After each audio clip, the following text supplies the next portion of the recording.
Ahead now on Sunday Morning, Bill Geist. January is Get Organized Month. You hadn't heard? Good morning.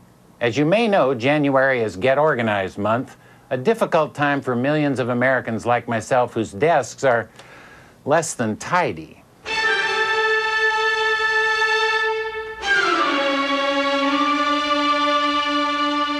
Are you a slob? I do not consider myself a slob. Those are still fighting words, I think.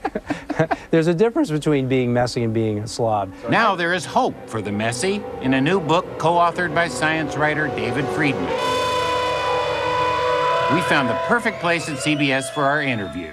Mess is good for a lot of reasons. First of all, you save a lot of time. Another reason is there's efficiency in mess. People who are really messy know where their stuff is because it reflects the way they work and think.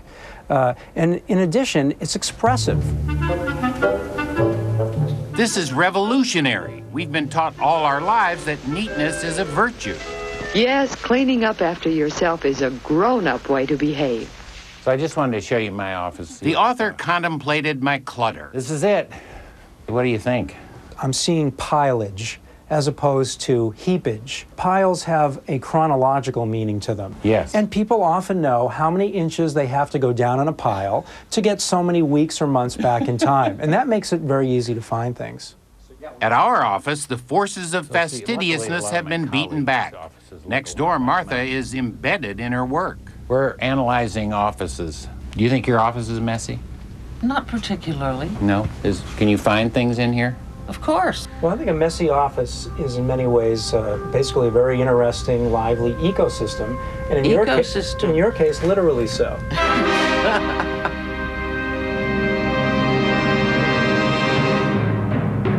Charles has his office looking rather tidy. He shared a few of his housekeeping secrets. You see that space down there? That's yeah. Kind of a... Yeah. What I do, if they say somebody's downstairs and coming up to see me, I go like this. Take stuff like this. And I put it like that. Look at that. All go to something, but I don't know what they go to. Andy always has a lot of stuff in his office, but he has a system to deal with it. When something comes in my desk that I want to keep, I throw it in one of these boxes and then eventually end up putting it under here. That's the end. That's the end of it. But he bristles at the suggestion he's organized, but he would. He's Andy Rooney. There's something offensive about anyone who is too well organized, or even organized at all, because I just don't think they produce much of anything. The messy people I work with produce. This is a senior producer who's one of the big wigs on the show. She's developed some really useful mess here. Now there's a concept for you. Useful mess. This makes me smile, and I think if I could see more executive offices that look this messy, I bet we'd be a more productive nation. Wow, makes you almost proud to be slovenly. Mess has an established performance record. Had Sir Alexander Fleming not kept such a filthy, moldy laboratory, penicillin would not have been discovered. The authors found that employees with messy desks are 36% more efficient, and that's not all.